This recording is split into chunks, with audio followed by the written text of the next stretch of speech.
Silent ಆಗಿರಿ.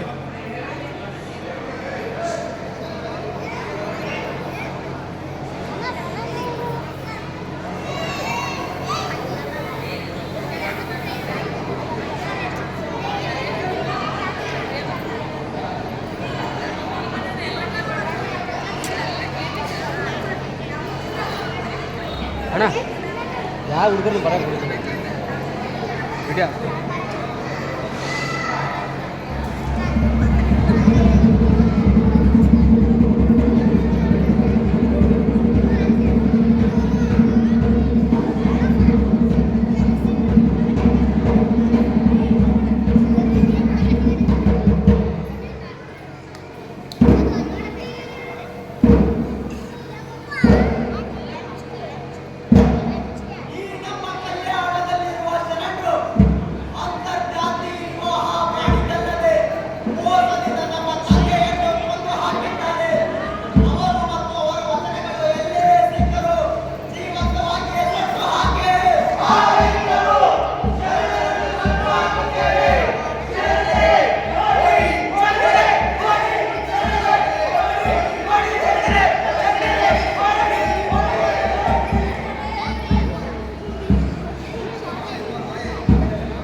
ವಚನಗಳನ್ನು ನಾಶ ಮಾಡಲು ನಾವು ಬಿಡಬಾರದು.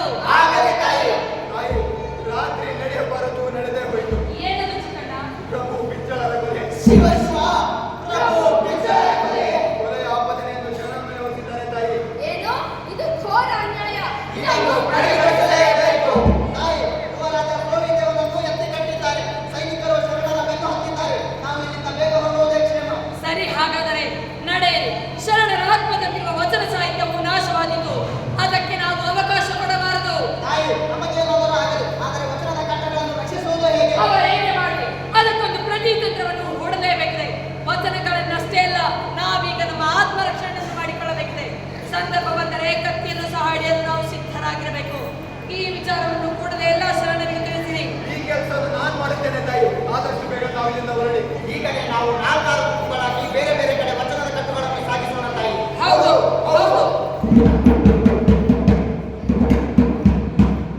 ತಾಯಿ, ಹೌದು, ದಾರಿಯಲ್ಲಿ ಸಿಕ್ಕುವ ನಂಬಿಕಸ್ಥರ ಮನೆ, ಮಠ, ದೇವಾಲಯಗಳಲ್ಲಿ ವಚನದ ಕಟ್ಟುಗಳನ್ನು ಕೊಟ್ಟು ಮುಂದೆ ಸಾಗೋಣ.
ಅದಿರಿ ಈ ರಾಜ್ಯದಲ್ಲಿ ಎಲ್ಲಿ ಹೋಗ್ತೀರಿ? ಪ್ರಭು ವಿಜ್ಜಲರ ಕೊಲೆಯಾಗಿದೆ. ಬಸವಣ್ಣನವರು ಕಲ್ಯಾಣ ಬಿಟ್ಟು ಹೋಗಿದ್ದಾರೆ.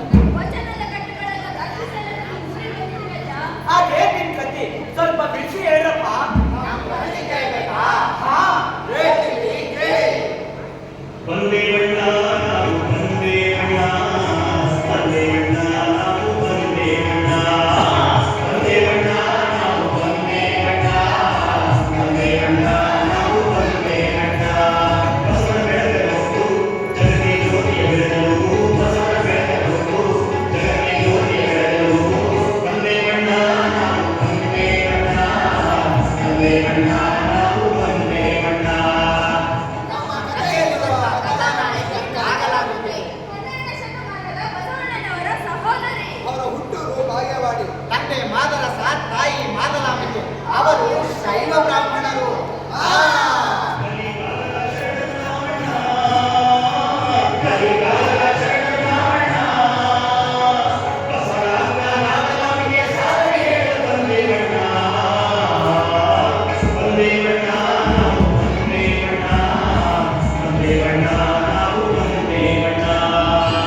ನಾಗನವರಿಗೆ ತಂದೆ ತಾಯಿಯವರ ಮುಂದಿನ ಮಗಳಾಗಿದ್ದರು. ಗಂಡು ಮಕ್ಕಳೆಂದು ಓದುವ ಸ್ವತಂತ್ರ ಅವಳಿಗಿರಲಿಲ್ಲ.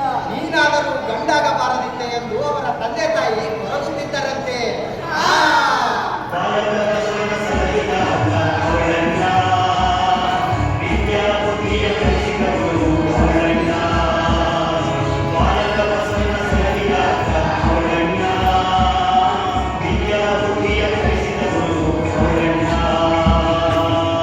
ಆ ಸಮಯಕ್ಕೆ ಸರಿಯಾಗಿ ಹೇಳುವ ತಮ್ಮ ಜನಿಸಿದ. ಆತನೇ ಬಸವಣ್ಣ. ನಾಗರಾಮನಿಗೆ ಬಸವಣ್ಣನಿಗೆ ತಾಯಿಯಾಗಿ ಗುರುವಾಗಿ ಬೆಳೆಸಿದರು. ಜೋ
ನೋಡಪ್ಪ ಬಸವಣ್ಣ, ಇಂದು ನಿನಗೆ ಉಪನಯನ, ನನಗಿಲ್ಲ, ಅಮ್ಮನಿಗೂ ಇಲ್ಲ.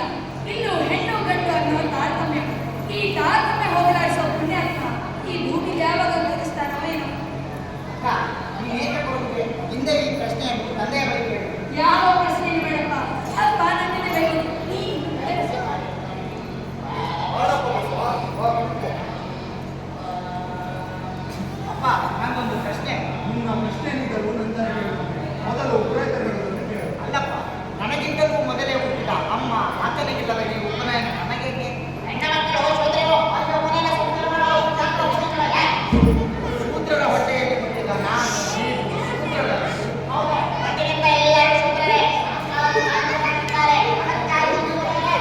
ಹೆಣ್ಮಕ್ಳಿಗೆ ಈ ಉಪನಯನ ಸಂಸ್ಕಾರ ನೀಡಿ ಅವರ ಶೂದ್ರತ್ವ ಕಳೆಯಬಹುದಾಗಿದೆ.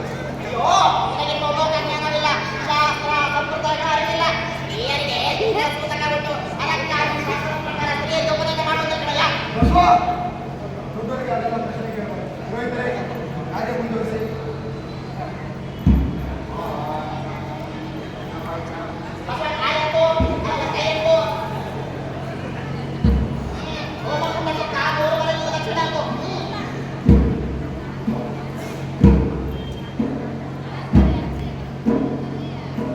ಅಮ್ಮ ಆತನಿಗಿಲ್ಲದ ಈ ಜನಿವಾರ ನನಗೂ ಬೇಕಿಲ್ಲ.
ಕಾಶಿಯಲ್ಲಿ ಗಂಗೆ ಸ್ನಾನ ಮಾಡಿದರಾಯಿತು.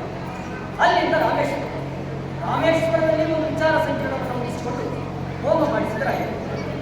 ಅಲ್ಲಿಂದ ಶ್ರೀಶೈಲದಲ್ಲಿ ನಾನು ಎಲ್ಲಿ ಹೋಗಿದೆ? ಮತ್ತೆಲ್ಲಿ ಪಯಣ? ನಮ್ಮದಿಲ್ಲಿ ಹಿಂದೆಲ್ಲಿ ಇತ್ತು ಪಯಣ. ಇಲ್ಲೇ ಬಸವನ ಹತ್ರ ಹೋಗಿದೆ. ಅಂದಹಾಗೆ ನಮ್ಮ ಬಸವಣ್ಣ ಈ ಕೂಡಲ ಸಂಗಮಕ್ಕೆ ಬಂದದ್ದು ನನಗಂತೂ ತುಂಬಾ ಸಂತೋಷ ಸಂಗತಿ.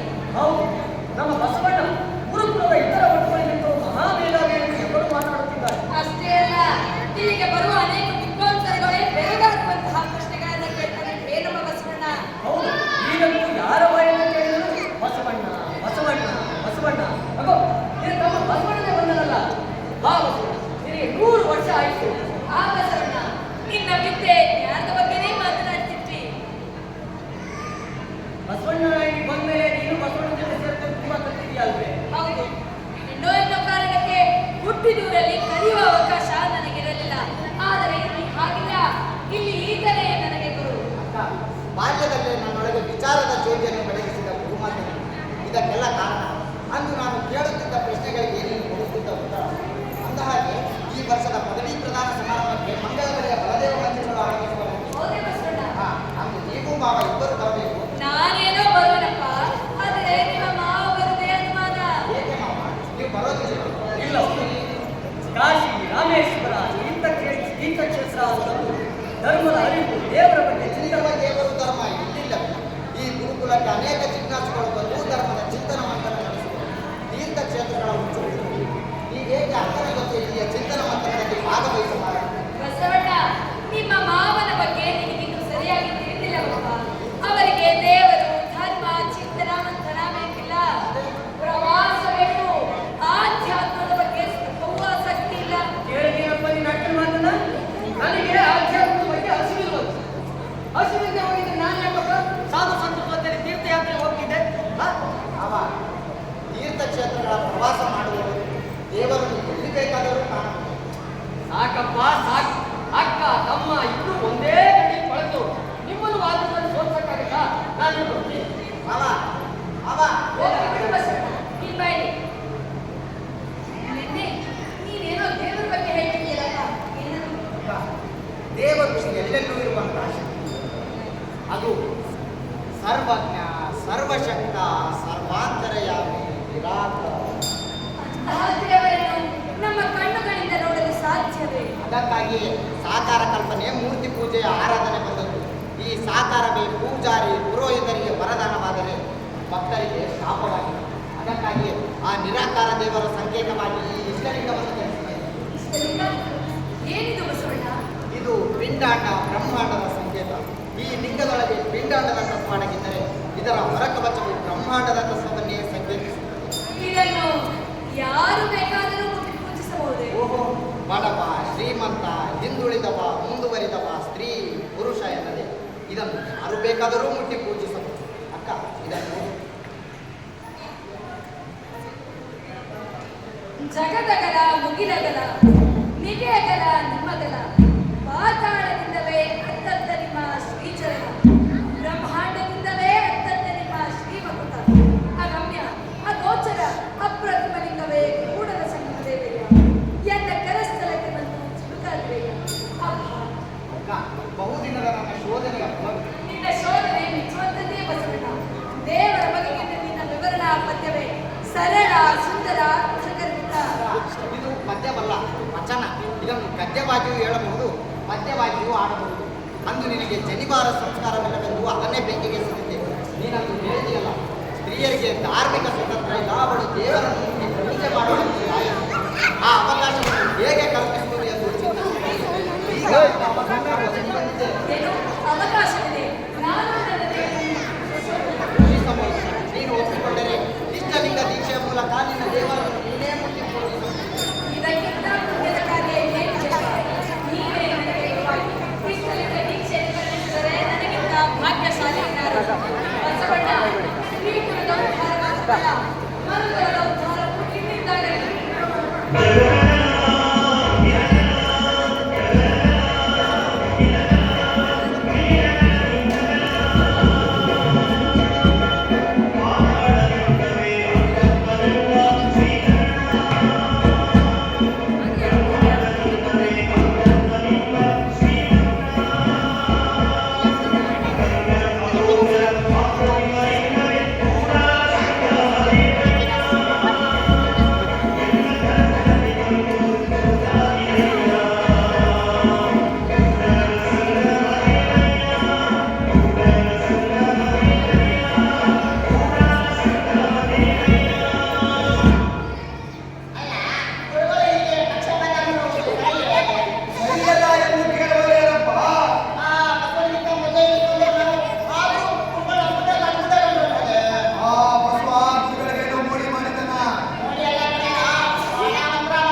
ಗುರುಕುಲಕ್ಕೆ ಬಂದು ಇಲ್ಲಿ ಸಂಗಮೇಶ್ವರನ ಪೂಜೆ ಮಾಡುತ್ತಾ ಶಿಕ್ಷಣ ಪಡೆದ ಈ ಬಸವಣ್ಣ ಸ್ನಾತಕೋತ್ತರ ಪದವಿ ಪಡೆಯುತ್ತಿರುವುದು ಮತ್ತೊಂದು ವಿಶೇಷ.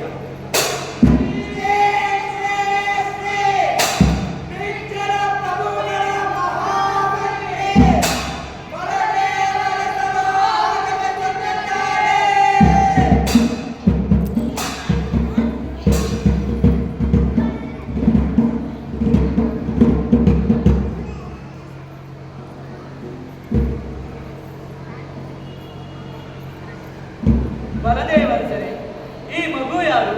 ಗುರುಗಳೇ, ಇವಳು ನನ್ನ ಮಗಳು ಗಂಗಾಂಬಿಕೆ. ಇನ್ನು ಕಾರ್ಯಕ್ರಮ ಪ್ರಾರಂಭಿಸೋಣವೇ? ಆಗೋದು ಗುರುಗಳೇ. ಬಸವಣ್ಣ, ನಾಗಮ್ಮ,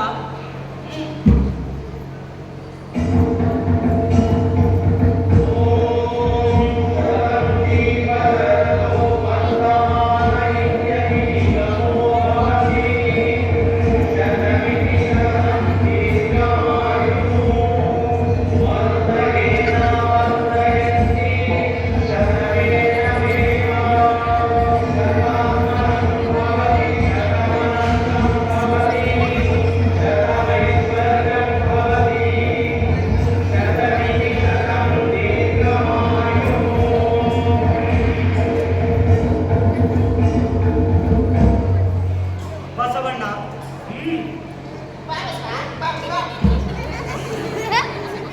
ಗುರುವೃಂದಕ್ಕೆ ಪ್ರಣಾಮಗಳು, ಗೆಳೆಯರಿಗೆ ವಂದನೆಗಳು, ಹಿರಿಯರಿಗೆ ನಮಸ್ಕಾರ. ಇಲ್ಲಿಯ ಗುರುವರ್ಗ ನನಗೆ ಸುಜ್ಞಾನದ ಸುಲೆಯನ್ನೇ ಧಾರೆಯಾಗಿದೆ. ಅಂತಹ ಗುರುಕುಲದ ಗುರುವೃಂದಕ್ಕೆ ನಾನು ಋಣಿಯಾಗಿದ್ದೆ. ನನ್ನ ಬೆಳವಣಿಗೆಯ ಹಿಂದಿರುವ ಮತ್ತೊಂದು ಶಕ್ತಿ ನನ್ನ ಒಡಹುಟ್ಟಿದಾಗ ನಾಗರಾಜ. ಅವಳೇ ನನ್ನಲ್ಲಿ ನೈತಿಕ ಶಕ್ತಿ ತಿರುಗಿ ವಿಚಾರದ ಬೀಜ ಬಿತ್ತಿ ಜೀವಪರ ಕಾಳಜಿ ಉದಯಿಸಲು ಕಾರಣವಾಗಿದೆ.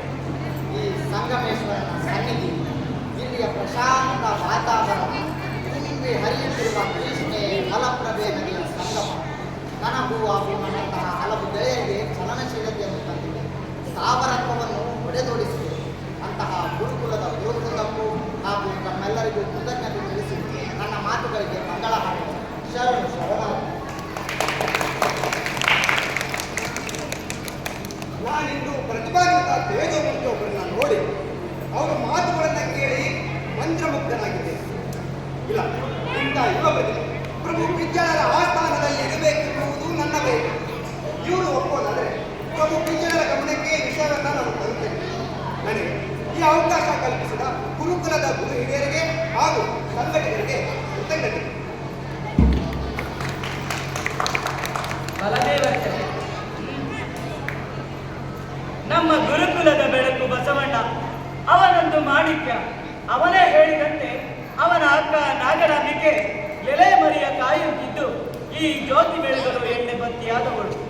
ಇಂತಹ ಅಪರೂಪದ ಸಮಾರಂಭಕ್ಕೆ ಬಲದೇವರ್ಸರು ಆಗಮಿಸಿರುವುದು ತುಂಬಾ ಸಂತೋಷ. ಅವರಿಗೂ ಶುಭ ಕೋರಿ ನಮ್ಮ ನುಡಿಗಳಿಗೆ ಮಂಗಳ ಹೇಳುತ್ತೇವೆ. ಶರಣು ಶರಣಾರ್ಥಿ.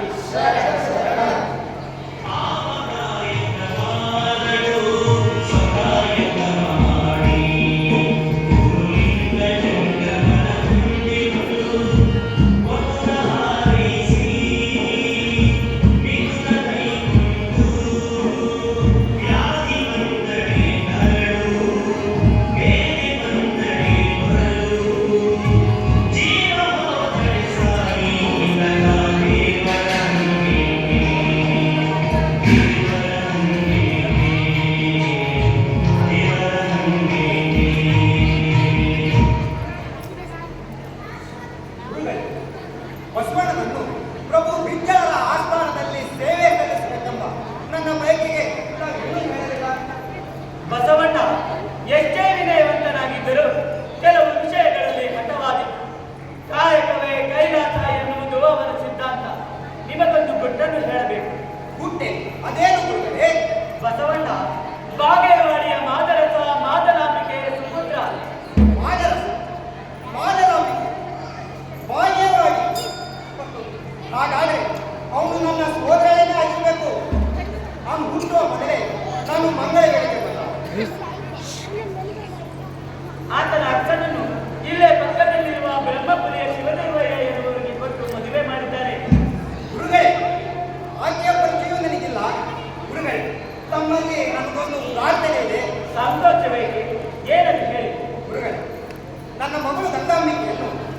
ಬಸವಣ್ಣನಿಗೆ ಕೊಟ್ಟು ಮದುವೆ ಮಾಡುವುದೇ? ನಿಮ್ಮ ಆಲೋಚನೆ ಏನೋ ಸರಿ, ಆದರೆ ಮೊದಲೇ ಹೇಳಿದಂತೆ ಅವನು ಹಠವಾದಿ. ಸಂಸಾರದ ಬಂಧನವಿಲ್ಲದೆ ಸಮಾಜ ಸೇವೆ ಮಾಡುವ ಬಯಕೆ ಅವನದು. ಗುರುಗಳೇ, ತಾವು ಮನಸ್ಸು ಮಾಡಿದರೆ ಬಸವಣ್ಣನನ್ನು ಮದುವೆಗೆ ಒಪ್ಪಿಸಬಹುದು. ಏಕೆಂದರೆ ಆತನಿಗೆ ನೀವೇ ತಂದೆ ತಾಯಿ ಗುರು. ಅರಸರೇ, ನೀವು ತಪ್ಪು ತಿಳಿದಿದ್ದೀರಿ. ಆ ಸಂಗಮೇಶ್ವರನನ್ನೇ ತನ್ನ ತಂದೆ ತಾಯಿ ಬಂಧು ಬಳಗ ಎಂದು ಭಾವಿಸಿದ್ದಾನೆ. ತನಗೆ ಒಪ್ಪಿಗೆಯಾಗದ ವಿಚಾರವನ್ನು ಯಾರೇ ಹೇಳಿದರೂ ತಿರಸ್ಕರಿಸುವ ಸ್ವಭಾವ ಅವನದು. ಗುರುಗಳೇ, ತಾವು ಏನಾದರೂ ಮಾಡಿ ಬಸವಣ್ಣನನ್ನು ಈ ಮದುವೆಗೆ ಒಪ್ಪಿಸಲೇಬೇಕು. ಏನಾದರೂ ಮಾಡುವ ಶಕ್ತಿ ಇರುವುದು ಆತನ ಅಕ್ಕ ನಾಗನಂಬಿಕೆಗೆ ಮಾತ್ರ. ಅವರೆಂದರೆ ಆತನಿಗೆ ಅತಿಯಾದ ಪ್ರೀತಿ, ಭಕ್ತಿ, ಗೌರವ. ಅವಳೇ ಅವನಿಗೆ ಸರ್ವಸ್ವ. ಹಾಗಾದ್ರೆ ಆಕೆಯನ್ನು ಕರೆಸುವುದು ಮಾತು ಹೇಳ್ತಾರಲ್ಲ. ಅದಕ್ಕೆ ಈಗಲೇ ಕರೆಸಿ ಮಾತನಾಡಿಸೋಣ.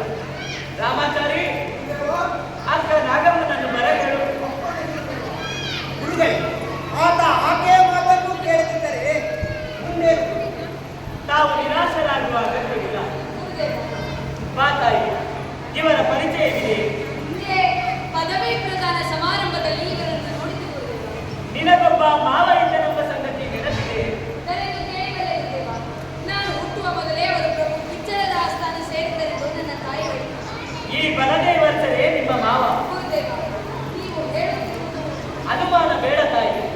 ಇವರ ಮೊದಲು ಗಂಗಾಂಬಿಕೆಯನ್ನು ನಿನ್ನ ಸಹೋದರ ಬಸವಣ್ಣನಿಗೆ ಕೊಟ್ಟು ಸೋದರಳಿಯನನ್ನಾಗಿ ಮಾಡಿಕೊಳ್ಳುವ ಇಚ್ಛೆ ಬಲದೇವರ್ಸರದು. ಇದರಲ್ಲಿ ನನ್ನದೇನಿದೆ ಗುರುದೇವ? ಬಸವಣ್ಣನ ಅಭಿಪ್ರಾಯಕ್ಕೂ ಮೊದಲು ಗಂಗಾಂಬಿಕೆಯನ್ನು ಒಂದು ಮಾತು ಕೇಳುವುದು ಉಚಿತವಲ್ಲವೇ? ನಿನ್ನ ಆಲೋಚನೆ ಏನೋ ಸರಿ, ಬಲದೇವರ್ಸರೇ, ಇದಕ್ಕೆ ನೀವೇನು ಹೇಳುತ್ತೀರಿ? ಗುರುಗಳೇ, ನನ್ನ ಇಚ್ಛೆಯೇ ನನ್ನ ಮಗಳ ಇಚ್ಛೆ ಹೋದರೆ ಆದರೂ ಮಂಗಳ ವೇಳೆಗೆ ಹೋದ ಮೇಲೆ ನಮ್ಮ ಮಗಳ ಇಚ್ಛೆಯನ್ನ ಕೇಳಿ ತಿಳಿಸುತ್ತೇವೆ. ಆಗಬಹುದು. ನಾಗಮ್ಮ, ಈ ವಿಷಯವನ್ನು ಸೂಕ್ಷ್ಮವಾಗಿ ಬಸವಣ್ಣನ ಹತ್ತಿರ ಮಾತನಾಡು. ಮುಂದಿನದನ್ನು ಆ ಸಂಗಮೇಶ್ವರನಿಗೆ ಬಿಡೋಣ. ಬಡೆ ಗುರುದೇವ. ಬನ್ನಿ, ಇಲ್ಲೇ ಪ್ರಸಾದ ಮಾಡೋಣ.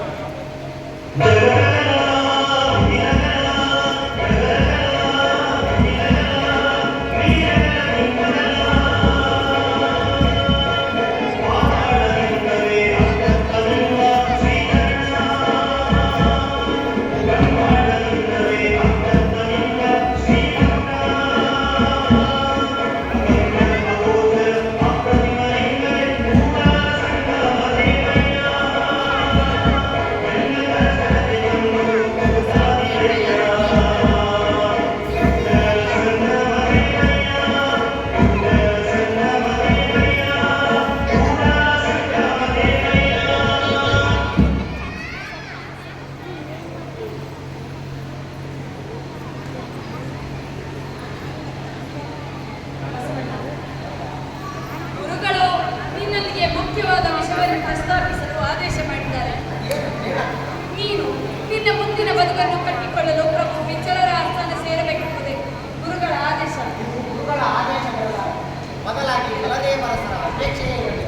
ಯಾರ ಅಪೇಕ್ಷೆ ಆದಲ್ಲಿ ಬಸವಣ್ಣ, ಇದರಿಂದ ನಿನಗೆ ಒಳ್ಳೆಯದಾಗಲಿ ಎನ್ನುವುದೇ ನನ್ನ ಅಭಿಲಾಷೆ. ಅರಸರ ವಿಚಾರ ನನಗೆ ಮುಖ್ಯತೆಯನ್ನು ಯೋಚಿಸುತ್ತಿದ್ದೇನೆ.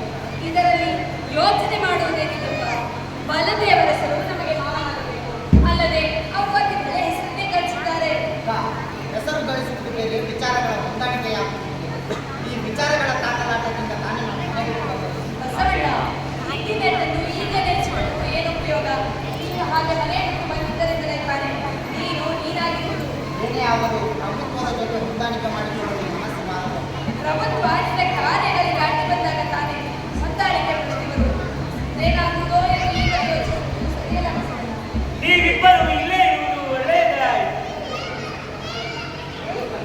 ಅಕ್ಕ ನನ್ನನ್ನು ಮಂಗಳ ಬೆಡೆಗೆ ಹೋಗಲು ಒತ್ತಾಯಿಸುತ್ತಿದ್ದಾರೆ. ಅದರಲ್ಲಿ ತಪ್ಪೇನಿದೆ ಬಸವಣ್ಣ? ಯಾವ ಕಾಲಕ್ಕೆ ಏನಾಗಬೇಕೆಂದಿದೆಯೋ ಅದನ್ನು ತಡೆಯಲು ಯಾರಿಂದಲೂ ಸಾಧ್ಯವಿಲ್ಲ, ಅಲ್ಲವೇ ಬಸವಣ್ಣ? ಇಲ್ಲಿ ನಿನ್ನ ಓದು ಮುಗಿಯಿತು, ಇನ್ನು ಏನಾದರೂ ಕೆಲಸ ಹುಡುಕಿಕೋ. ನಾನು ಕೆಲಸ ಮಾಡುತ್ತಲೇ ಇದ್ದೇನಲ್ಲ ಗುರುಗಳೇ. ಈ ಕೆಲಸವೇ ಬೇರೆ, ಆ ಕೆಲಸವೇ ಬೇರೆ. ಇದರ ಹಿಂದೆ ಬಲದೇವರಸರ ಮತ್ತೊಂದು ಬಯಕೆ ಇದೆ ಬಸವಣ್ಣ. ಬಯಕೆ ಏನದು ಗುರುಗಳೇ? ಬಲದೇವರಸರ ಜೊತೆ ಬಂದಿದ್ದ ಯುವತಿಯನ್ನು ನೋಡಿದೆಯಲ್ಲವೇ? ನೋಡಿರಬಹುದು ಗುರುಗಳೇ. ಆ ಯುವತಿ ನಿಮ್ಮ ಮಾವನ ಮಗಳು. ಇಲ್ಲ, ವಿಚಾರವೇ ಇದೆ ಗುರುಗಳೇ. ಆ ಯುವತಿಯನ್ನು ನಿನಗೆ ಕೊಟ್ಟು ಸೋದರನನ್ನಾಗಿ ಮಾಡಿಕೊಳ್ಳುವ ಇಚ್ಛೆ ಬಲದೇವರಸರದ್ದು. ನನಗೆ ಈ ಸಂಬಂಧ ಸೂತ್ರಗಳು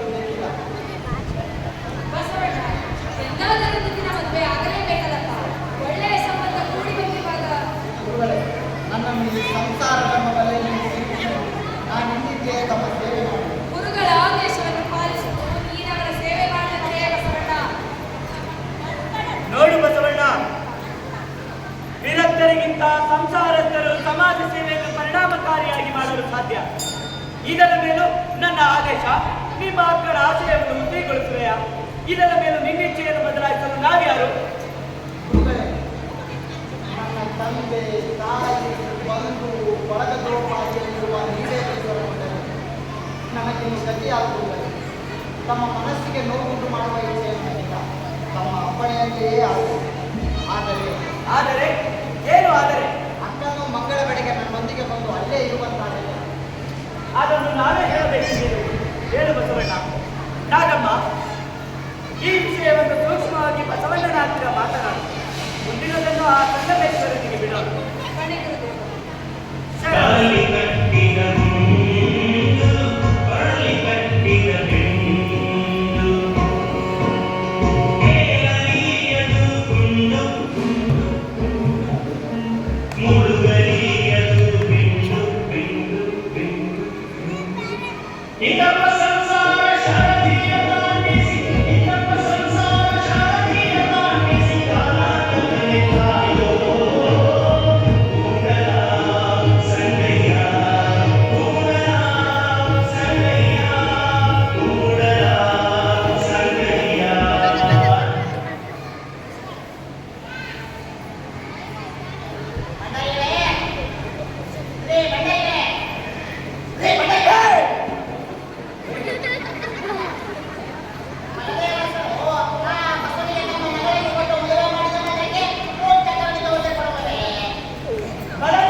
ರಾಜಪುರೋಹಿತರು ಇಲ್ಲೇ ಇರುವುದು ಒಳ್ಳೆಯದೇ ಆಯಿತು. ಬಸವಣ್ಣನವರನ್ನು ಮುಖ್ಯ ಕರ್ಣಿಕರನ್ನಾಗಿ ಮಾಡಬೇಕೆಂಬ ಬಯಕೆ ನಮ್ಮದಾಗಿದೆ. ಅದಕ್ಕೆ ಅವರು ಕೂಡ ಒಪ್ಪಿಗೆ ಸೂಚಿಸಿದ್ದಾರೆ. ಇದಕ್ಕೆ ನಿಮ್ಮ ಅಭಿಪ್ರಾಯ?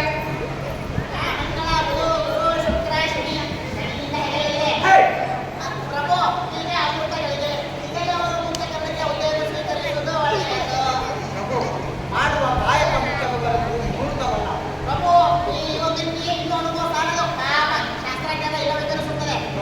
ನಾನು ಹೀಗೆ ಹೇಳುತ್ತೇನೆ ತಪ್ಪು ತಿಳಿಯಬಾರದು. ಈ ಪುರೋಹಿತ ಪರಂಪರೆಯವರು ಜನರಲ್ಲಿ ಸಾಮರಸ್ಯ ಕಂಡಿದ್ದಾರೆ. ಮೇಲು ಕೀಳು ಎಂಬ ಭಾವನೆ ಬಿಟ್ಟಿದ್ದಾರೆ. ಸ್ತ್ರೀ ಪುರುಷರಲ್ಲಿ ಭಿನ್ನತೆ ತಂದಿದ್ದಾರೆ.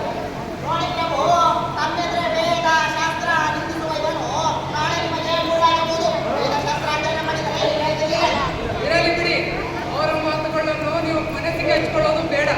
ಕ್ರಮೇಣ ಎಲ್ಲ ಸರಿ ಹೋಗ್ಬೋದು. ಪ್ರಭು, ಇದು ನಮ್ಮ ಮನಸ್ಸಿಗೆ ಹಚ್ಚಿಕೊಳ್ಳುವ ವಿಷಯವಷ್ಟೇ ಅಲ್ಲ, ನಮ್ಮ ಪರಂಪರೆಗೆ ಅಪಚಾರವೆಂದು ಅದು. ಪ್ರಭು, ಇದು ನನ್ನ ಅಭಿಪ್ರಾಯ. ಒಪ್ಪುವುದು ಬಿಡುವುದು ಅವರ ಸ್ವತಂತ್ರ. ನಿಮಗೆ ನನ್ನ ಮಾತು, ನನ್ನ ಕಾಯಕದಲ್ಲಿ ವಿಶ್ವಾಸವಿಲ್ಲದಿದ್ದರೆ ಈ ಭಂಡಾರದ ಯಾವ ಜವಾಬ್ದಾರಿಯೂ ನನಗೆ ಬೇಡ. ಬಸವಣ್ಣ, ಇದರಲ್ಲಿ ವಿಶ್ವಾಸ ಅವಿಶ್ವಾಸದ ಮಾತಲ್ಲಿ ತಮ್ಮ ತಮ್ಮ ಜವಾಬ್ದಾರಿಯನ್ನು ಪ್ರಾಮಾಣಿಕತೆಯಿಂದ ನಿರ್ವಹಿಸಿದರೆ ಸಾಕು. ಭಂಡಾರಿಗಳೇ, ಪ್ರಭು, ಬಸವಣ್ಣನವರನ್ನು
ಪದವಿ ಬೇಡ ಎಂದು ಪ್ರಭುಗಳನ್ನೂ ವಿನಂತಿಸಿಕೊಂಡೆ, ಅವರೂ ಒಪ್ಪಲಿಲ್ಲ. ನನ್ನೊಂದಿಗೆ ನೀನು, ಗಂಗಾ, ನೀಲ, ಚನ್ನಬಸವಣ್ಣ ಇರುವುದಾಗಿ ಒತ್ತಾಯಿಸಿದೆ. ನಿಮ್ಮೆಲ್ಲರ ಸಹಕಾರದಿಂದ ನನಗೆ ಆನೆಯ ಫಲ ಬಂದಂತಾಗಿದೆ. ಬಸವಣ್ಣ, ಮಹಾಮನೆಯನ್ನು ಗೋಮಟ್ಟದ ಜವಾಬ್ದಾರಿಯನ್ನು ನಾವುಗಳು ವಹಿಸಬಹುದು. ಆದರೆ ಮಹಾಮಂತ್ರಿಯ ಜವಾಬ್ದಾರಿ ಇದೆ. ಅಕ್ಕ, ನಿನ್ನ ಮಾರ್ಗದರ್ಶನದಲ್ಲಿ ಎಲ್ಲವೂ ಸುಗಮವಾಗಿ ನಡೆಯುತ್ತದೆ ಎಂಬುವ ನಂಬಿಕೆ ನನಗಿದೆ. ಬಸವಣ್ಣ, ಮಹಾಮನೆಯ ಚಿಂತೆ ನಿನಗೆ ಬೇಡ. ಆದರೆ ಅನುಭವ ಮಂಟಪದ ಆಶಯಗಳನ್ನು ಕೆಳವರ್ಗದಲ್ಲಿ ಹೇಗೆ ಎಂದು ಅವರೆಲ್ಲರೂ ಯೋಚಿಸುತ್ತಿರಬೇಕು. ನಾವೀಗ ಮಾಡಬೇಕಾಗಿರುವುದೇ ಇಂಥವರ ನಡುವೆ ಎತ್ತುವ ಕಾರ್ಯ. ಹಿಂದೆ ಅವರ ಕೇರಿಗೆ ಹೋಗಿ ನೀವೇ ಅಕ್ಷರಾಭ್ಯಾಸ ಕಲಿಸಿ. ಹೌದು ತಾಯಿ, ಅಕ್ಷರದಿಂದಲೂ ಮಾತ್ರ ಅಜ್ಞಾನವನ್ನು ಹೋಗಲಾಡಿಸಲು ಸಾಧ್ಯ. ಅಜ್ಞಾನ ನಿವಾರಣೆಯಾದರೆ ದಾಸ್ಯ ತೊಲಗುವುದು, ಮೌಲ್ಯಗಳು ದೂರವಾಗುವುದು, ಅಭಿಮಾನ ಮೂಡುವುದು. ನಾನು ಇದನ್ನೇ ಯೋಚಿಸುತ್ತಿದ್ದೆ. ಇದೇ ಆ ಕಾರ್ಯವನ್ನು ಮಾಡಬೇಕು. ಗಂಗಾ, ನೀನು ನನ್ನೊಂದಿಗೆ ಬರಬೇಡ. ಆಗಲೇ ಅಲ್ಲ, ಇದಕ್ಕಿಂತ ಉನ್ನತ ಕಾರ್ಯ ಮತ್ತೇನಿದೆ?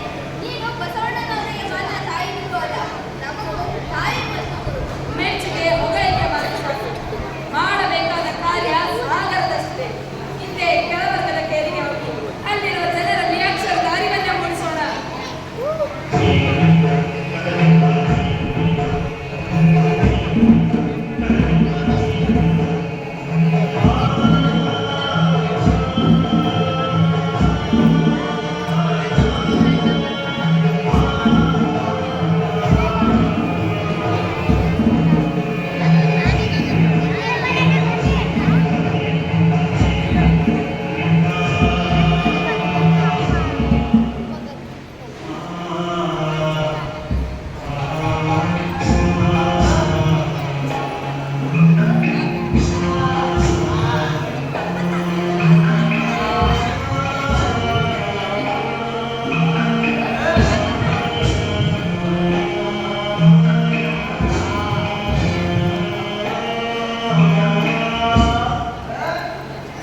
ಅಯ್ಯೋ ತಾಯಂದ್ರ, ನೀವು ನಮ್ಮೊಟ್ಟಿಗೆ ಬರೋದೆ ಈ ಶ್ಯಾ ಮಹಾರಾಜಿಗೆ ಆ ಪಂಡಿತ್ ಹೇಳಿದ್ರೆ ನಮ್ಗೆ ಏನು ಶಿಕ್ಷೆ ಕೊಡ್ತಾರೋ ಏನೋ. ಊಟ ಇಲ್ಲಿಂದ ಹೋದ್ರ ನಿಮಗೂ ಒಳ್ಳೆಯದು, ನಮಗೂ ಒಳ್ಳೆಯದು. ಕೈ ಮುಗಿದು ಕೇಳ್ಕೊಡ್ತೀವಿ. ಅಜ್ಜ, ಬಸವಣ್ಣನವರಿಗೆ ಮಹಾಮಂತ್ರಿಗಳು ಅವರೇ ಕೆಲಸಕ್ಕೆ ನಮ್ಮನ್ನು ಕಳಿಸಿದ್ದಾರೆ ಅಜ್ಜ. ಇರ್ಬೋದು ತಾಯಿ, ನಾವಾಗಲಿ ನಮ್ಮ ತಂದ್ರಾಗಲಿ ಅಕ್ಷರ ಕಲಿಸಲ್ಲ. ಅಕ್ಷರ ಕಲಿಯೋದು ಕಲಿಗಿದೆ. ಅವು ನಮ್ಮ ಕಿವಿ ಬಿದ್ದರೆ ಕಿವಿನೇ ಕಲಿಸ್ತಾರ, ನಾಲಿಗೆ ಸೇರಿಸ್ತಾರ. ಅಂತಹ ಯಾವುದೇ ಅನಾಹುತ ಆಗೋದಿಲ್ಲ. ನಿಮ್ಮವರೆಲ್ಲ ಅಕ್ಷರ ಕಲಿತ್ರೆ ಅವರು ತಲೆ ಎತ್ಕೊಂಡು ಓಡಾಡ್ಬೋದು. ಬೇಡ ತಾಯಿ, ತಲೆ ಎತ್ತೋದು ಬೇಡ, ತಲೆ ಮೇಲೆ ಒತ್ಕೊಳ್ಳೋದು ಬೇಡ. ಈಗ ನಾವು ಸುಖವಾಗಿದ್ದೀವಿ, ನಮ್ಮ ಸುಖ ಕಲ್ಲಾಗ್ಬೇಡಿ. ಎದ್ದಲ್ರು ಎದ್ದಲ್ರು. ಏನ್ ಮಾಡ್ತೀರೋ? ನಮ್ಮ ಶೀಲಣ್ಣ ಕಲ್ತೀವ, ಅವ್ನು ಕಲಿತೆ ಅನುಭವ ಮಂಟಪಕ್ಕೆ ಹೋಗಿದ್ದು, ನಾವು ಕಲ್ತು ಅನುಭವ ಮಂಟಪಕ್ಕೆ ಹೋಗ್ತೀವಿ. ಅಕ್ಕ, ನೀವೇನಿಲ್ಲಿ? ವಾಶೀನ, ನೀನು ಬಂದದ್ದು ಒಳ್ಳೇದೇ ಆಯ್ತು. ನಿಮ್ಮವ್ರಿಗೆಲ್ಲ ಅಕ್ಷರ ಕಲಿಸ್ಬೇಕಂದ್ರೆ ಈ ಅಜ್ಜ ನಮ್ಮನೆ ಹೋಗುವಂತಿದ್ದಾರೆ. ಏ ಅಕ್ಕ, ನಿಂಗೆ ಇದೆಲ್ಲ ಗೊತ್ತಾಗಲ್ಲ. ತುಂಬಿರು, ನಾನು ಅಕ್ಕನ ಜೊತೆ ಸೇರಿ ಅಕ್ಷರಾಭ್ಯಾಸ ಮಾಡ್ತೀನಿ ನಮ್ಮ ಬೇರೆ ಮಕ್ಕಳಿಗೆ. ಆಯ್ತಾ? ಈಗ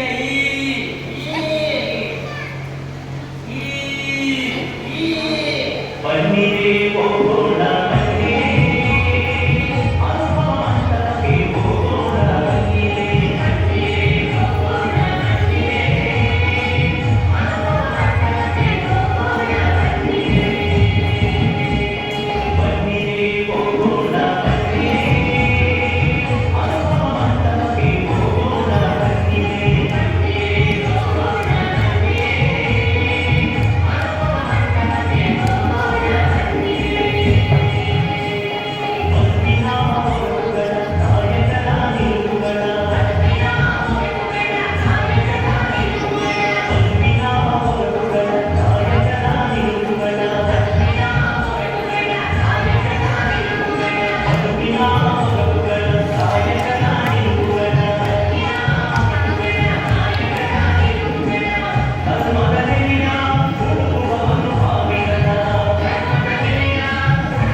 ಏಯ್ ಹೋತು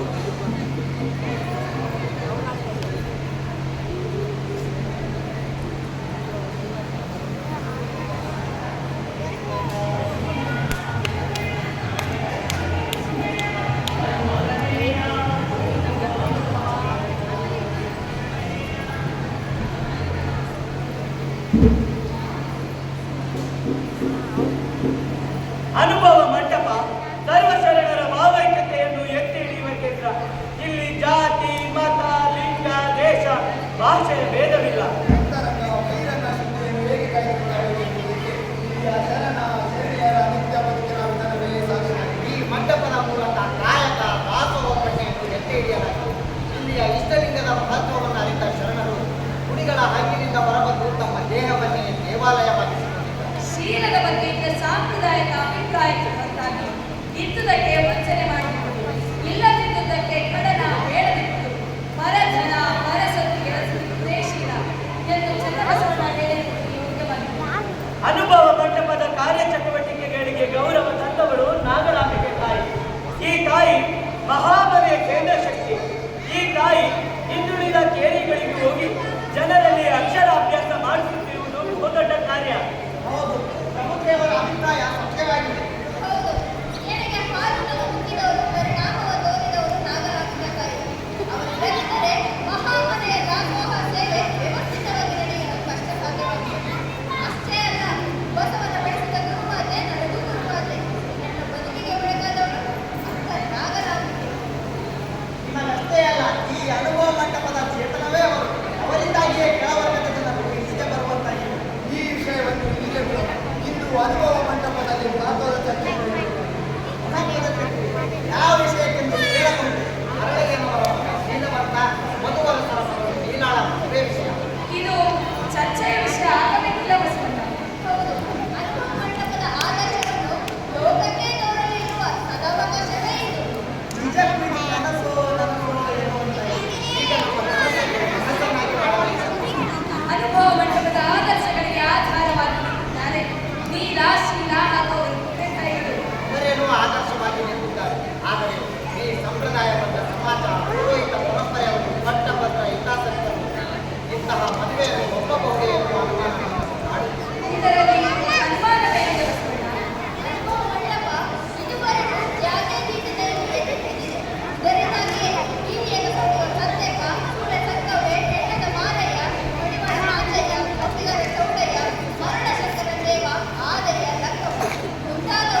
ಮಗುವಾಗಬೇಕಿದ್ರೆ ಗಂಡನೇ ಇರಬೇಕಿದ್ದೇನು ಇಲ್ಲ.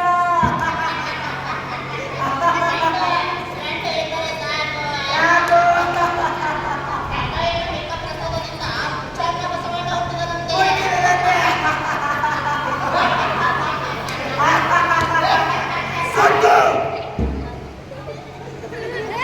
ವ್ಯಭಿಚಾರದ ಪಿಂಡ ಅನುಭವ ಮಂಟಪದ ಷಟ್ ಸ್ಥಳಜ್ಞಾನಿ, ಅವಳ ತಾಯಿ ಮಹಾಮನೆಯ ಮುಖ್ಯಸ್ಥರು, ಶಾಸ್ತ್ರ ನಮ್ಮದೇ ಶನಿವಾರವನ್ನ ಬೆಂಕಿ ಕಿಕ್ಕಿಸದ ಅವಳ ತಮ್ಮ ಈ ನಾಡಿನ ಪ್ರಧಾನಿ.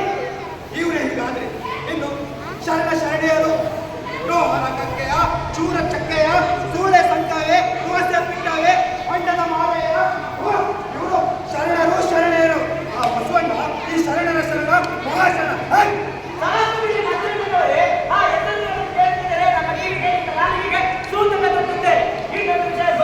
ಏನು ಅದೇ ವರ್ಣಾಂತರ ಮದುವೆ ವಿಷಯ. ವರ್ಣಾಂತರ ಮದುವೆ ವಿಷಯ. ಮಾಧರು ಬ್ರಾಹ್ಮಣರ ಸಂಬಂಧ ಬೆಳೆಸುವುದೇ. ರಾಮ ರಾಮ ಚಂದಮ ಪಾಪಮ.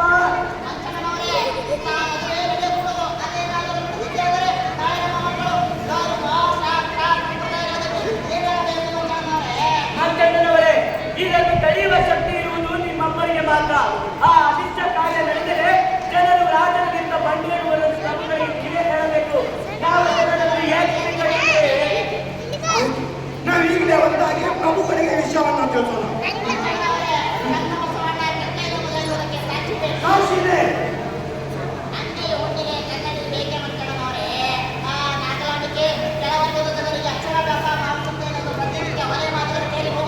ಯಾಕೆ? ಅಪ್ರೂಪ. ಅಲ್ಲಿ ಊಟ ಮಾಡುತ್ತಿಲ್ಲ ತಾನೆ. ಅಯ್ಯ ಪ್ರಭು, ಜಾತಿ ಭೇದವೇ ಇಲ್ಲವೆಂದಾಗ ಉಣ್ಣುವುದು, ಉಡುವುದು, ಕೊಡುವುದು, ಕೊಂಬುದು ಎಲ್ಲ ನಡೆಯುತ್ತೆ. ಇನ್ನೊಂದು ವಿಷಯ ಗೊತ್ತೇ? ಗುಡಿಯಲ್ಲಿ ದೇವರಿಲ್ಲ, ದೇಹವೇ ದೇವಾಲಯ ಎಂದು ಜನರಿಗೆ ಮಂಕುಬೂತಿ ಹಚ್ಚಿ ಕೊರಳಿಗೆ ಲಿಂಗ ಬೆಳೆ ಕಟ್ಟುತ್ತಿದ್ದಾರಂತ ಮರಾಠಿ. ಅನ್ಯಾಯ, ಪರಮ ಅನ್ಯಾಯ. ಮಂಗನ ಕೈಯಲ್ಲಿ ಮಾಣಿಕ್ಯ ಕೊಟ್ಟಂಗಾಯ್ತು.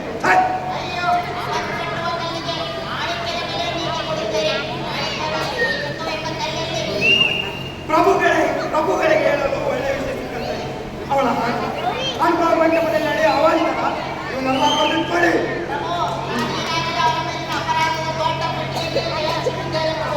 ಮಾಡ್ತಾರೆ. ಆದರೆ ಪ್ರಭುಗಳನ್ನ ಒಪ್ಪಿಸುವುದು ಅಷ್ಟು ಸುಲಭವಾದ ಮಾತಲ್ಲ.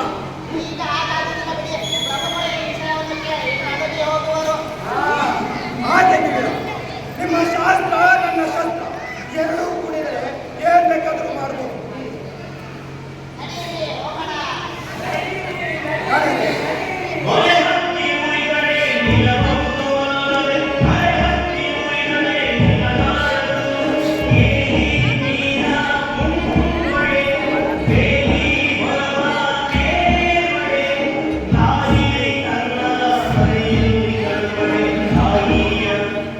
ಮೊಲೆವಾಲು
ಹುಟ್ಟದ ಬಗ್ಗೆ ಏಳು ಜಾತಿ ಕುಲಬಹುದು ತಪ್ಪದು ಲಿಂಗ ಮುಟ್ಟಲೊಡನೆ ಒನ್ನ ಹುಟ್ಟು ತಪ್ಪದು ಪರುಷ ಮುಟ್ಟಲೊಡನೆ ಕೂಡಲ ಸಂಗಮ ದೇವರಲ್ಲ ಸರ್ವ ಸುದೇವರ. ಬಸವಣ್ಣ ಏನು ಹೇಳುತ್ತಿರುವಿರಿ ಎಂಬ ಅರಿವು ನಿಮಗಿದೆಯೇ? ನಿಮ್ಮ ಪ್ರಕಾರ ಲಿಂಗ ಮುಟ್ಟಿದವರೆಲ್ಲ ಮೇಲು ಜಾತಿ, ಲಿಂಗ ಮುಟ್ಟದೇ ಇರೋರ ಕೀಳು ಜಾತಿ. ಹಾಗಾದರೆ ನಾವೇನು ಸರ್ವ ಸಂದೇಹಿಗಳೇ? ನನ್ನ ಮಾತಿನ ಅರ್ಥ ಅದಲ್ಲ. ಮೇಲು ಕೀಳು ಎಂಬ ಭಾವನೆಯನ್ನು ಪ್ರಶ್ನಿಸಲು ಸರ್ವ ಸಮಾನತೆಯನ್ನು ಎತ್ತಿ ಹಿಡಿಯುವ ಸಾಧನವೇ ಇಷ್ಟೇ. ಇದನ್ನು ಧರಿಸಿದವರಿಗೆ ಕುಲ ಗೋತ್ರಗಳ ಹಕ್ಕಿಲ್ಲ. ಪ್ರಭು, ಹಳೆಯ ಮಗ ಶ್ರೀಮಂತನಿಗೂ ಬ್ರಾಹ್ಮಣರ ಮಧುರಸ್ಥ ಮಗಳು ಹೀರಾಗಿದ್ದು ಮದುವೆ ನಂತರ ಸುದ್ದಿ ಸತ್ಯವಾಯ್ತಲ್ಲ. ಇದಕ್ಕಿಂತ ಆಘಾತಕಾರಿ ಸುದ್ದಿ ಬಂದಿದೆ. ಅದನ್ನ ನಮ್ಮ ಸ್ವಂತರೇ ಹೇಳಿದ್ದು ಹೇಳಿಬಿಟ್ಟರೆ. ಪ್ರಭು, ಅವಳ ಗಂಡನನ್ನು ಬಿಟ್ಟು ಓಡಿ ಬಂದಿದ್ದಾಳೆಂದರೆ ಪ್ರಭು ಮಹಾಲಕತೆಯನ್ನು ನಿಂತ ಕೆಲಸದಿಂದ ಚನ್ನ ಬಸವಣ್ಣ ಹುಟ್ಟಿದನೆಂದು ಜನರು ವ್ಯಂಗ್ಯವಾಗಿ ಮಾತನಾಡುತ್ತಿದ್ದಾರೆ ಪ್ರಭು. ಅಂದರೆ ಪ್ರಭು, ಆ ಮಗು ಕಕ್ಕಯ್ಯನ ಆದರಂತೆ ಹುಟ್ಟಿದೆಂದು ಹೇಳಲು ಭಕ್ತರು ನಿಂತರು. ಶಿವ ಶಿವ, ಏನು ತಿಳಿತಿರುತ್ತದೆ? ಕಕ್ಕಯ್ಯನವರ ವಯಸ್ಸೇನು ನನ್ನ ಅಣ್ಣನ ವಯಸ್ಸು? ಹಾಗಾದ್ರೆ ಆಕೆ ಮನೆಯಲ್ಲಿದ್ದಾನೇನು? ಯಾರವನು? ಪ್ರಭು, ನಾನು ಮಂಗಳ ಬೆಳೆಗೆ ಬಂದಾಗ ನನ್ನೊಂದಿಗೆ ನನ್ನ ಅಕ್ಕ ಅವಳ ತಂದೆ ಶಿವದೇವಯ್ಯ ಬಂದಿದ್ದರು. ನನ್ನ ಮದುವೆಯನ್ನು ಅವರೇ ನಿಂತು ಮಾಡಿದ್ದನ್ನು ನಾನು ಹೇಳಬೇಕಾಗಿಲ್ಲ. ಆಗಲೇ ಅವರಿಗೆ ಸಣ್ಣ ಬಸವಣ್ಣನೆಂಬ ಪುಟ್ಟ ಬಾಲಕ. ಭಟ್ಟರೆ, ಸತ್ಯಕ್ಕೆಡೆಯಲ್ಲಿ ಮಾತನಾಡುವುದು, ಕಿವಿಯಿಂದ ಕಿವಿಗೆ ಸುಳ್ಳು ಸುದ್ದಿ ಹಚ್ಚಿಸುವುದು ಸಲ್ಲದು. ನಿಮಗೆ ಅನುಮಾನ ಬಂದಾಗಲೇ ಬಸವಣ್ಣನವರನ್ನು ನೇರವಾಗಿ ಕೇಳಬಹುದಿತ್ತು. ನಿಮ್ಮಂತವರ ಚಾಡಿ ಮಾತುಗಳನ್ನು ಕೇಳಿ ನಾವು ಕೂಡ ಬಸವಣ್ಣನ ಎದುರು ತಲೆ ತಗ್ಗಿಸುವ ಪ್ರಸಂಗ ಮುಚ್ಚೆ. ಪ್ರಭು, ಅದಕ್ಕಾಗಿ ನಾನು ಈ ವಿಷಯವನ್ನು ಹೇಳಬಾರದೆಂದು ಸುಮ್ಮನಿದ್ದೆ ಪ್ರಭು. ನಮ್ಮ ಅಜ್ಜನವರು ಮತ್ತು ತಮ್ಮ ಒತ್ತಾಯಕ್ಕಾಗಿ ಬಾಯಿ ಬಿಡಬೇಕಾಯಿತು. ನನ್ನನ್ನು ಕ್ಷಮಿಸಿ ಪ್ರಭು. ಅಂತೂ ಹಳೆಯ ಮಗನಿಗೂ ಮತ್ತು ಮಧುರಸರ ಮಗಳಿಗೂ ಮದುವೆ ನಂತರ ಸುದ್ದಿ ಸತ್ಯವಾಯ್ತಲ್ಲ. ಈಗ ಮುಂದಿನ ಕ್ರಮ. ಪ್ರಭು, ಅಂತಹ ಮದುವೆ ನಡೆಯಕೂಡದು. ಅದೇನಾದರೂ ನಡೆದರೆ ರಾಜ್ಯದಲ್ಲಿ ಅರಾಜಕತೆ ಉಂಟಾಗುವುದರಲ್ಲಿ ಅನುಮಾನವಿಲ್ಲ. ವೈದಿಕರಷ್ಟೇ ಏಕೆ ಪ್ರಭು? ಎಲ್ಲ ಜನರು ರಾಜಾಡಳಿತ ವಿರುದ್ಧ ತಿರುಗಿ ಬಿಡಬಹುದು. ನಮ್ಮ ವೈದಿಕ ಪಡೆಗಳು ಇದನ್ನೇ ತಮ್ಮ ಅನುಕೂಲಕ್ಕೆ ದುರ್ಬಳಕೆ ಮಾಡಿಕೊಳ್ಳಬಹುದು. ಈಗಾಗಲೇ ನಾನು ಮೇಹುಗಾರಿಂದ ಅನೇಕ ಮಾಹಿತಿಯನ್ನು ಸಂಗ್ರಹಿಸಿದ್ದೇನೆ. ಬಸವಣ್ಣ, ಆ ಮದುವೆಯನ್ನು ನಿಲ್ಲಿಸಿಬಿಡಿ. ಪ್ರಭು, ಇದು ಒತ್ತಾಯದ ಮದುವೆಯಲ್ಲ. ಎರಡೂ ಕುಟುಂಬಗಳು ಪರಸ್ಪರ ಒಪ್ಪಿಗೆ ಈ ಮದುವೆಯ ಸಿದ್ಧತೆಯಾಗಿದೆ. ಈಗ ಇದನ್ನು ನಿಲ್ಲಿಸುವುದು ತತ್ವದ್ರೋಹವಾಗುವುದು. ಬಸವಣ್ಣ, ಪ್ರಭುಗಳ ಆದೇಶವನ್ನು ಮೀರಿ ಮದುವೆ ಮಾಡಿಸಿದರೆ ಆಗುವುದೆಂದು ಊಹಿಸಿದ್ದಿಲ್ಲ. ಮುಂದಿನದನ್ನು ಊಹಿಸುವ ಅಗತ್ಯತೆಯಿದೆ ಮಕ್ಕಳಿಗೆ. ಎಲ್ಲರಂತೆ ಅವರು ಆದರ್ಶ ಗೃಹಸ್ಥ ಜೀವನ ನಡೆಸಬೇಕೆಂಬುದೇ ಈ ಅನುಭವ ಮಟ್ಟಗಳ ಉದ್ದೇಶ. ಹಠ ಒಳ್ಳೆಯದಲ್ಲ ಬಸವಣ್ಣ. ನಿಮ್ಮ ಹಠದಿಂದ ಕಲ್ಯಾಣದಲ್ಲಿ ಕೋಲಾಹಲ ಆಗಬಹುದು. ಸನಾತನ ಧರ್ಮದ ಪರಿಪಾಲನೆ ಎಲ್ಲರ ಒಳಿತಿಗಾಗಿ ಅಲ್ಲವೇ? ಮಾನವರೆಲ್ಲ ಒಂದು ಎಂಬುವಾಗ ಸನಾತನ ಧರ್ಮ ಮಾನವರಲ್ಲಿ ಶ್ರೇಷ್ಠ ಕನಿಷ್ಠ ಎಂದು ಹೇಳಿದೆ. ಹಿರಿಯರಿಗೆ ಧಾರ್ಮಿಕ ಸ್ವತಂತ್ರವನ್ನು ಸನಾತನ ಧರ್ಮ ಕಲ್ಪಿಸಿದೆ.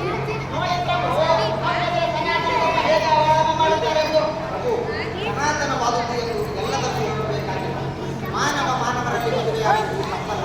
ಅದನ್ನು ನಿಲ್ಲಿಸುವ ಅಗತ್ಯವೂ ಇಲ್ಲ. ಅದಕ್ಕಾಗಿ ಕೋಲಾಹಲ ನಡೆಯುವುದು ಎಂದರೆ ಅದು ಜನಸಾಮಾನ್ಯರಿದ್ದಲ್ಲ, ಪಟ್ಟವರ್ಗ ಹಿತಾಸಕ್ತರಿಗೆ.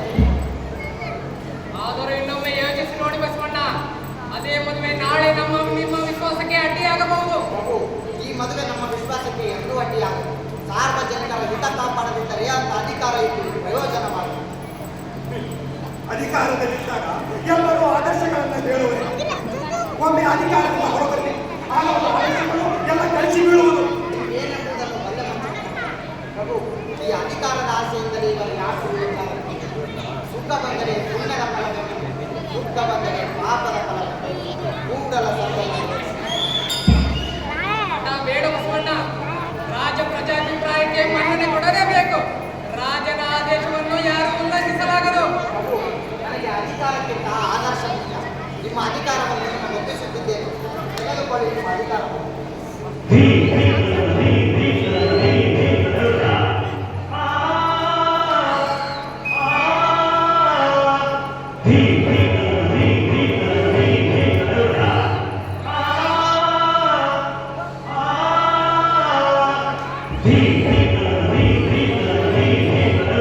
ಬಸವಣ್ಣ, ಬಸವಣ್ಣ, ಅಯ್ಯೋ, ಹೋಗಿಯೇ ಬಿಡಲ್ಲ ಪ್ರಭು.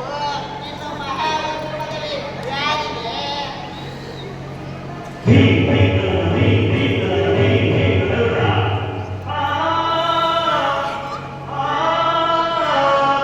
He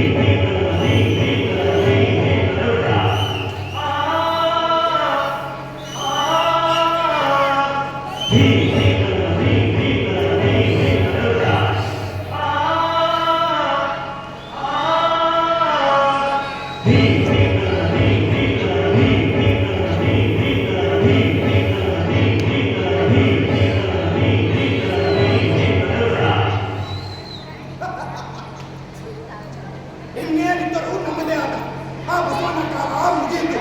ಇನ್ನೇನಿದ್ದರೂ ಅವನಿಗೆ ನೇಮಿ ಕಂಬವೇ ಗತಿ. ಆನೆ ಕಾಲಿಗೆ ಎಲೆ ಹೂಟೆ ಕಟ್ಟಿಸಿ ಅವರನ್ನ ಎಳಿಸುವುದು, ಧರ್ಮಶಾಸ್ತ್ರ ಉಲ್ಲಂಘನೆ ಮಾಡುವುದು, ಖಂಡಿಸುವುದು. ಬನ್ನಿ ಭಟ್ಟರೆ.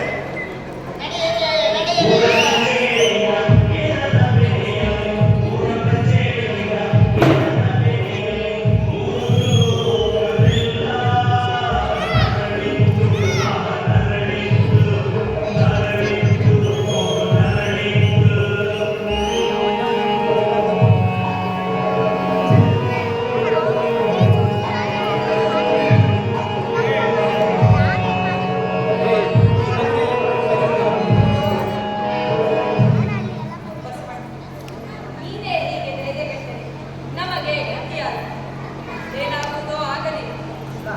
ನಾನು ನನಗಾಗಿ ಚಿಂತಿಸುತ್ತಿಲ್ಲ, ನಮ್ಮ ಆದರ್ಶಗಳಿಗಾಗಿ ಮಕ್ಕಳ ಬದುಕನ್ನು ಬರೆಯುವುದು. ಇದು ನೀವಾಡುವ ಮಾತು.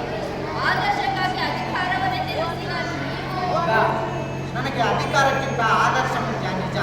ಆದರೆ ಈ ಸಂಪ್ರದಾಯಬದ್ಧ ಸಮಾಜ, ಪುರೋಹಿತ ಪರಂಪರೆಯವರು ಪಟ್ಟಬದ್ಧ ಹಿತಾಸಕ್ತರು. ಇದಕ್ಕೆ ಏನು ಬೇಕಾದರೂ ಕುತಂತ್ರ ಮಾಡಬಹುದು. ಅವರೇನು ಮಾಡುತ್ತಾರೋ ಮಾಡಲಿ. ಅವರು ನನ್ನ ಅಕ್ಕನ ಶೀಲವನ್ನೇ ಅನುಮಾನಿಸಬಹುದು. ನಾಳೆ ಅವರು ಪ್ರಭುಗಳ ಕಿವಿ ಹರಳಯ್ಯ, ಮಧುವರಸ, ನೀಲ, ಶೀಲರಿಗೆ ಮತ್ತೇನು ಅಪಾಯ ತಂದೊಡ್ಡುವರು ಎಂದು ನನ್ನ ಮನಸ್ಸು ಗಲಿಬಿಲಿಗೊಂಡಿದೆ. ಬಸವಣ್ಣ ಆಡಿಕೊಳ್ಳುವವರ ನಾಲಿಗೆಗೆ ಕಡಿವಾಣ ಹಾಕಲು ಸಾಧ್ಯವಿಲ್ಲ. ಅವರು ನನ್ನ ಶೀಲವನ್ನು ಶಂಕಿಸಿದ ಮಾತ್ರವೇ ನಾನೇನು ಶೀಲಗೆಟ್ಟವಳಾಗುವುದಿಲ್ಲ. ನಾನೇನು ನೀವು ಪ್ರಧಾನಿಯ ಪಟ್ಟ ಸ್ವೀಕರಿಸಿದಾಗಲೇ ನನಗೆ ಬೆಳಗಳ ಆತಂಕ ಇತ್ತು. ಇದು ಇವರಿಗೆ ಬೇಕಿತ್ತೇ ಎಂದು ಚಿಂತಿಸಿದ್ದ ಉಳಿದ ದಿನಗಳೆಷ್ಟು.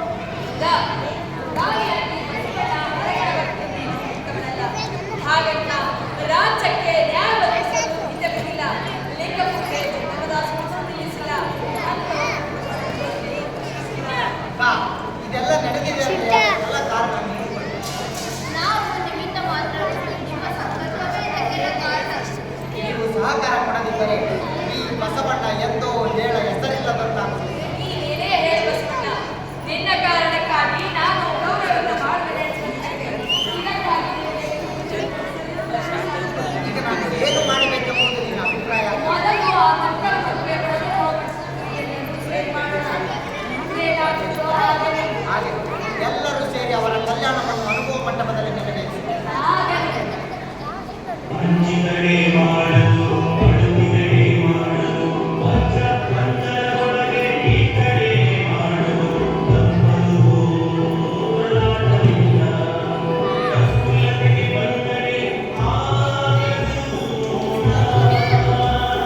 ಧೃತಿಗೆಟ್ಟು ಮನದ ಕೆಟ್ಟಡೆ ಅಪ್ಪುದು ತಪ್ಪಲು ಕೂಡಲ ಸಂಗಮ ದೇವ, ಕೂಡಲ ಸಂಗಮ ದೇವ, ದೇವ ದೇವ ದೇವ ದೇವ ದೇವ ಕೂಡಲ ಸಂಗಮ ದೇವ. ನಿನ್ ಕಥೆ ಕೇಳಿದ್ರ ಎಂತವರ ಕಣ್ಣಲ್ಲೂ ನೀರು ಬರುತ್ತಮ್ಮ. ಆ ಪಾಪಿಗಳನ್ನ ಕೊಲೆ ಮಾಡುವಂತ ಸಿಟ್ಟು ಬರುತ್ತೆ. ನಿಮ್ಮ ವಚನದ ಕಟ್ಟುಗಳನ್ನು ಸಂರಕ್ಷಿಸಲು ನಾನು ಸಹಾಯ ಮಾಡುತ್ತೇನೆ. ಆಗಲಿ ಅಜ್ಜ. ಈಗ ತಾಯಿ ಎಲ್ಲಿದ್ದಾಳಮ್ಮ? ಶರಣರೇ, ಶರಣರೇ, ಅಗೋ ಅಜ್ಜ, ಆ ತಾಯಿ ಇಲ್ಲೇ ಬಂದಿದ್ದಾರೆ. ಶರಣರೇ, ಶರಣರೇ. ತಾಯಿ, ಈ ಕಾಡಿನಲ್ಲಿ ಹೀಗೆ ಭೇಟಿಯಾಗುತ್ತೇವೆ ಎಂದು ನಾವು ಭಾವಿಸಿರಲಿಲ್ಲ. ಈ ಉಳವಿಯ ಕಾಡು ಬಹಳ ಭಯಂಕರವಾದುದು. ಇಂಥ ಕಾಡು ನಮಗೆ ವಾಸಕ್ಕೆ ಸೂಕ್ತ. ರಕ್ಷಣೆ ಪಡೆಯಲು ಇದಕ್ಕಿಂತ ಯೋಗ್ಯವಾದ ಸ್ಥಳ ಮತ್ತೊಂದಿಲ್ಲ. ಕದಂಬ ರಾಜ್ಯದ ರಾಣಿ ಮೈಲಾಳ ದೇವಿಯವರು ಮೊದಲೇ ನಮಗೆ ಮರಣದ ವ್ಯವಸ್ಥೆ ಮಾಡಿದ್ದು. ನೆಮ್ಮದಿಯಿಂದ ಉಸಿರಾಡುವುದಕ್ಕಾಗಿ. ಯೋಗ್ಯವಾದ ಸ್ಥಳವೇ ನಮಗೆ ಸಿಕ್ಕಿತು. ಆದರೆ ನಮಗೆ ಬೆನ್ನೆಲುಬಾಗಿದ್ದ ಬಸವಣ್ಣನೇ ಇದನ್ನು ಮಾಡುತ್ತಿಲ್ಲ. ಅವನೇ ನಮಗೆ ದೊಡ್ಡ ರಕ್ಷಣೆಯಾಗಿದ್ದ. ಅವನು ಕೂಡಲ ಸಂಗನಲ್ಲಿ ಐಕ್ಯನಾದ ಸುದ್ದಿ ಬಂದಿದೆ. ಅಣ್ಣ!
ನಮ್ಮಲ್ಲಿದ್ದ ಹಲವು ಶರಣೆಯರನ್ನು ಕಳೆದುಕೊಳ್ಳುತ್ತಾ ಇತ್ತು.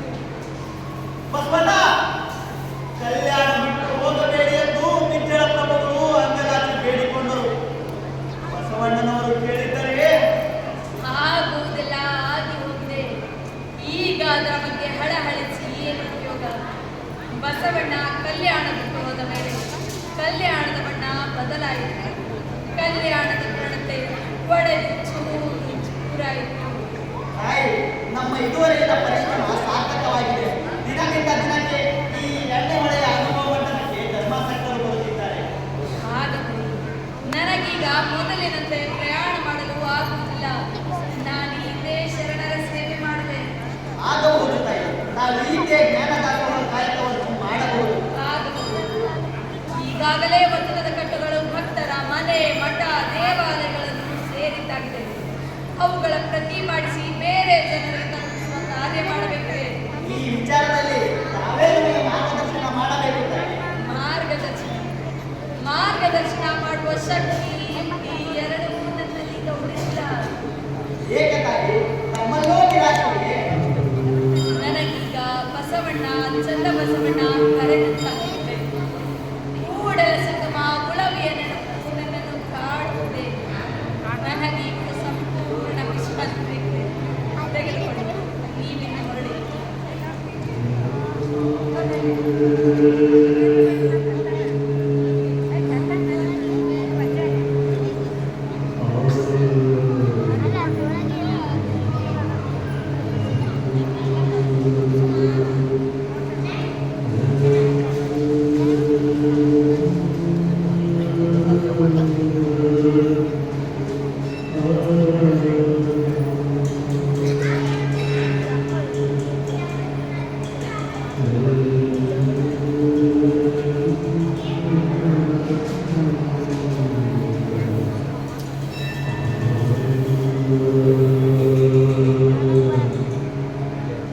Amen.